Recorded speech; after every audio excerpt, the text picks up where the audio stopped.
Okay, so let's do part 2 of the cumulative test 17B reflection video where I'm working out all of the test problems that we have.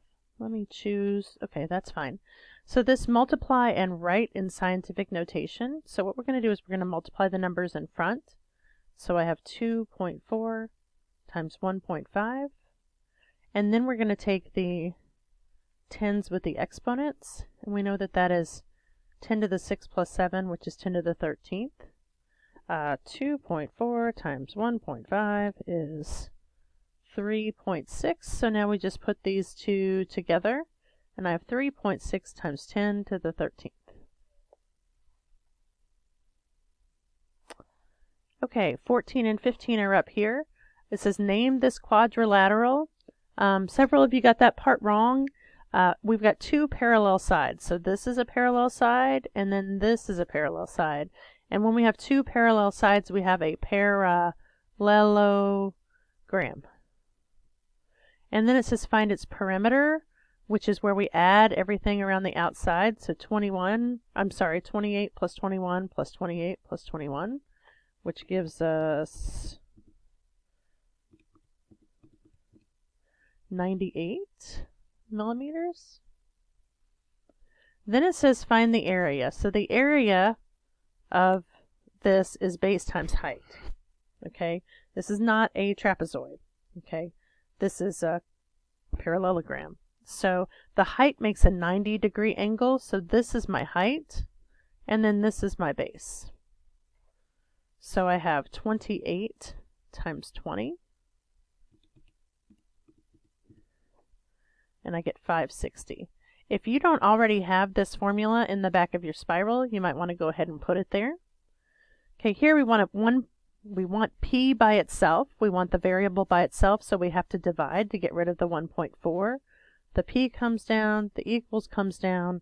16.8 divided by 1.4 gives me 12. Okay. And then here I want y by itself, so I'm going to have to subtract,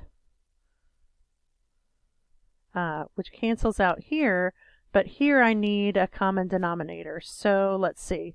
I have 1 and, I don't know, let's make it 30. So this is times 6 times 6, so that's 24. And then here, times 5, which makes it 25 over 30. I can't subtract 25 from 24, so I'm going to have to borrow. So plus 30, which gives me 54 over 30 minus 25 over 30. 54 minus 25 is 29 over 30. And a good lot of you guys got that one right, so way to go.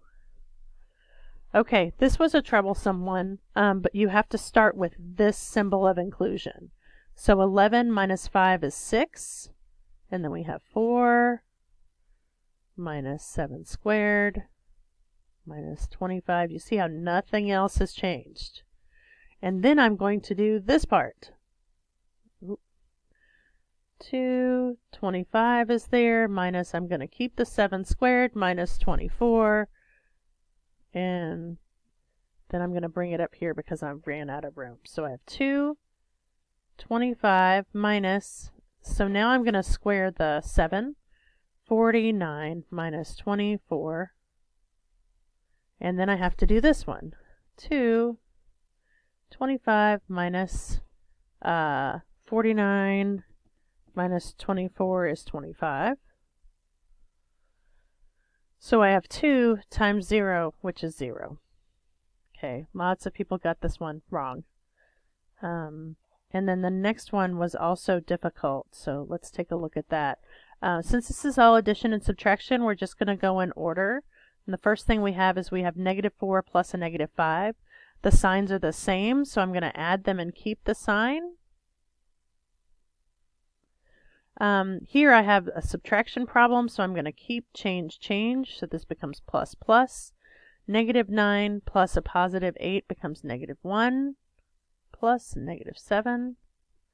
And since we are adding and we have the same sign, we're going to add and keep the sign. I'm not sure, maybe 2 people got this one right. And then the very last one says, find the missing numbers in the table using the function rule, then graph the pairs. So what you're going to do is you're going to put this into x and see what you get. So we have y is equal to 2 times 0 minus 1. 0 minus 1 gives me negative 1. So this first one is negative 1. And then we do 1. Y is equal to 2 times 1 minus 1, which is 2 minus 1, which is 1. Okay. And then lastly, we've got y is equal to 2 times 2 minus 1, which is 4, minus 1, which is 3. So I have 0, negative 1, which is right here. 0, negative 1. I have 1, 1. 1, 1, which is right there. And then I have 2, 3. 2, 3.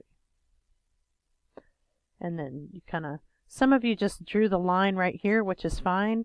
If it's a line, it's going to go forever in both directions.